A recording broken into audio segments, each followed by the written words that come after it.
अस्सलाम वालेकुम, आप देख रहे हैं सवाल से आगे। मैं हूं अलीना शिगरी। माली साल के पहले ही दिन पेट्रोल महंगा करके अवाम को पैगाम दिया गया है कि बजट से रिलीफ की कोई भी उम्मीद रखना एमओको की जन्नत में रहने के मुतरादिफ है। पेट्रोल डीजल महंगा होने के साथ ही हर चीज महंगी होगी। पहले से महंगाई की मारी अवाम मजीद महंगाई कैसे बर्दाश्त करेगी? इस महंगाई से सबसे ज्यादा मुतासिर तनख्वाहदार तबका होगा। ये मुतवस्सित तबका है जिसके टैक्स पर मुल्क चलता है, उस पर और ज्यादा टैक्स बढ़ा दिया गया है। 1 लाख रुपए माहाना कमाने वाला 1250 रुपए माहाना टैक्स दिया करता था, अब 2 गुना यानी 2500 रुपए दिया करेगा। जैसे जैसे तनख्वाह बढ़ती जाएगी वैसे वैसे टैक्स बढ़ता जाएगा। आखिरी टैक्स स्लैब के मुताबिक 45% तनख्वाह कट जाया करेगी, यानी अगर आप 100 रुपए कमाते हैं तो 45 रुपए कट जाएंगे। जबकि जमीनी हकायक ये है कि बिजली के बिलों को लेकर अवाम पहले ही सरापा एहतजाज हैं। सोशल मीडिया पर अवाम अपना दर्द बयान करते करते थक नहीं रहे।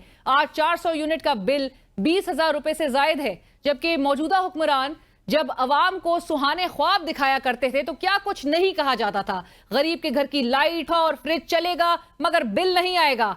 आप बिल लेकर जाएंगे तो मोहर लगेगी कि पंजाब हुकूमत आपका बिल अदा कर चुकी है।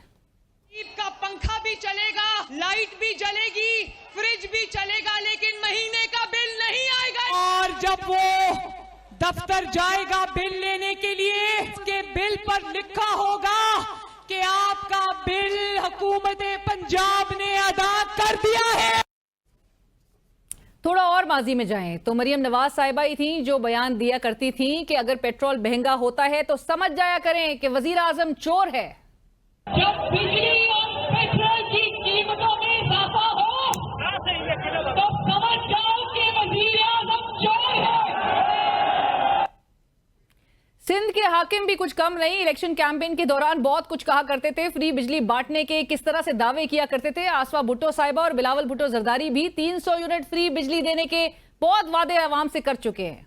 ये बिलावल भुट्टो का वादा है कि 300 यूनिट बिजली मुफ्त सोलर के थ्रू होगा इंशाअल्लाह ताला। अगर आप चाहते हैं कि आपको 300 यूनिट मुफ्त बिजली मिले तो फिर पाकिस्तान पीपल्स पार्टी को कामयाब करें। हमें तो ये भी बताया जाता था कि जब पेट्रोल की कीमत बढ़ती है तो मियां साहब मीटिंग से उठ के चले जाया करते थे। बहरहाल रहनुमा पाकिस्तान तहरीक इंसाफ शेख वकास अकरम साहब ने कौमी असम्बली के इजलास के दौरान तकरीर करते हुए बताया कि 200 यूनिट का बिल 3,083 रुपए, जबकि 201 यूनिट का बिल 8,154 रुपए आता है। बिजली के हालिया बिलों में 200 यूनिट का बिल है 3,083 रुपए, 201 यूनिट का बिल है 8,154 रुपए। अगर आप अगले 6 माह तक इसको मुसलसल देते रहे तो आपको वो 1 यूनिट पड़ता है 30,000 रुपए का। ये की कर रहे हो तुसी अवाम नाल? हर चीज जिससे अवाम को रिलीफ मिल सकता था आपने उसको तबाह कर दिया है। वजीर खजाना मोहम्मद औरंगजेब साहब ने गुज़िश्ता रोज प्रेस कॉन्फ्रेंस की, जिसमें उन्होंने साबका वजीर खजाना मिफ्ता इस्माइल साहब की तारीफ करते हुए कहा कि 2022 में रिटेलर्स पर जो टैक्स लगना था वो अगर लग चुका होता उसका बड़ा फायदा होना था। 42,000 रिटेलर्स हैव रजिस्टर्ड और इन पे टैक्स का इतलाक जो है वो होना जा रहा है। मिफ्ता साहब ने 2022 में कदम उठाया था कि रिटेलर्स पे टैक्स लग जाए, उस वक्त लग जाना चाहिए था। वो कौन था जो मिफ्ता इस्माइल साहब को ऐसे इकदामात करने से रोक रहा था? मरियम नवाज साहिबा। जी हां, वो मरियम नवाज साहिबा ही थी जो मिफ्ता इस्माइल साहब के हर इकदाम पर एतराज किया करती थी। हर मामले की तरह रिटेलर्स के पर टैक्स वाले मामले पर भी मरियम नवाज साहिबा ने ही एक ट्विटर पर पोस्ट किया था, ट्वीट किया था कि मैंने मिफ्ता इस्माइल से बात कर ली है और ताजरों को मुतमईन किया जाएगा। इसके अलावा अगर जानवरों तक की खुराक का भी मामला हो और मसला बन जाए तो मरियम नवाज साहिबा वजीर खजाना को उस वक्त टैग किया करती थी और ट्विटर पे ही लिखा करती थी कि मिफ्ता इस्माइल साहब प्लीज लुक इनटू दिस। आज वही मिफ्ता इस्माइल साहब और शाहिद खकान अब्बासी साहब हुकूमती माशी पॉलिसी को गहरी तनकीद का निशाना बना रहे हैं। किस्म के बजट के साथ कुछ भी ठीक नहीं हो, एक चीज भी नहीं। आपको हालात के दुरुस्त होने का सफर एक दिन शुरू करना है। हुकूमत को भी हिस्सा डालना पड़ेगा, अपने अखराजात कम करें, उसके बाद लोगों पे टैक्स लगाएं। दूसरी तरफ अपोजिशन जमात तहरीक इंसाफ की कोर कमेटी का इजलास हुआ, जिसमें 3 अहम करारदादें मुत्तफिका तौर पर मंजूर की गई। सेक्रेटरी जनरल उमर अयूब साहब का बतौर सेक्रेटरी जनरल इस्तीफा मंजूर न करने की सिफारिश की गई। इंतहाई कठिन और आजमाइशी हालात के दौरान पार्टी के लिए पेश की गई उमर अयूब की खिदमात काबिल तहसीन है।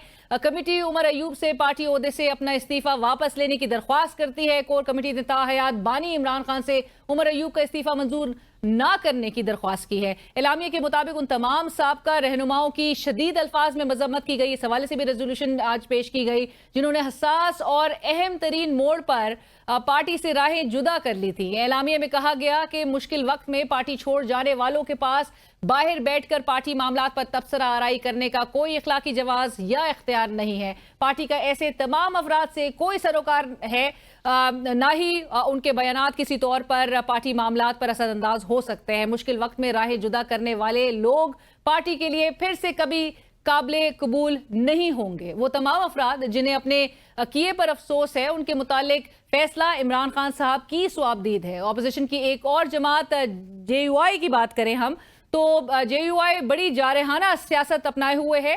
मौलाना साहब ने गुज़िश्ता रोज प्रेस कॉन्फ्रेंस की, हुकूमत, एस्टैब्लिशमेंट और तहरीक इंसाफ को खूब आड़े हाथों लिया। उन्होंने क्या कहा, आइए आपको सुनवाते हैं। 2001 से जितने भी ऑपरेशंस हुए हैं दहशतगर्दी के खिलाफ, आज दहशतगर्दी की शरह 2001 और 2 से 10 गुना ज्यादा हो गई। हुकूमत की तरफ से जो राब्ते हुए हैं उस पर मजलिस शूरा ने बड़ी वजाहत के साथ ये बात कह दी कि हुकूमत में इतना खम नहीं है कि वो हमारी शिकायत का या इजाला कर सके या नुकसानात की तलाफी कर सके, कि पाकिस्तान तहरीक इंसाफ की क़यादत में किसी यकसुई का फुकदान है। एक तरफ तो मौलाना साहब नए इंतखाबात का मुतालबा कर रहे हैं तो और दूसरी जानिब मखसूस नशिस्तों के केस में इलेक्शन कमीशन के मौक़िफ़ की मौलाना साहब की जमात जो है वो खूब भरपूर हिमायत कर रही है, उनके इक़दाम को दुरुस्त भी करार दे रही है। मखसूस नशिस्तों के हवाले से आज अदालत उज़्मा में मखसूस नशिस्तों के केस की समाअत हुई, जो कल सुबह तक बहरहाल मुलतवी तो हो गई है, लेकिन आज की समाअत के दौरान चीफ जस्टिस काजी फाइज ईसा और जस्टिस मुनीब अख्तर के दरमियान तहरीक इंसाफ के इंट्रा पार्टी इलेक्शन और बल्ले के निशान के हवाले से अहम मुकालमा हुआ।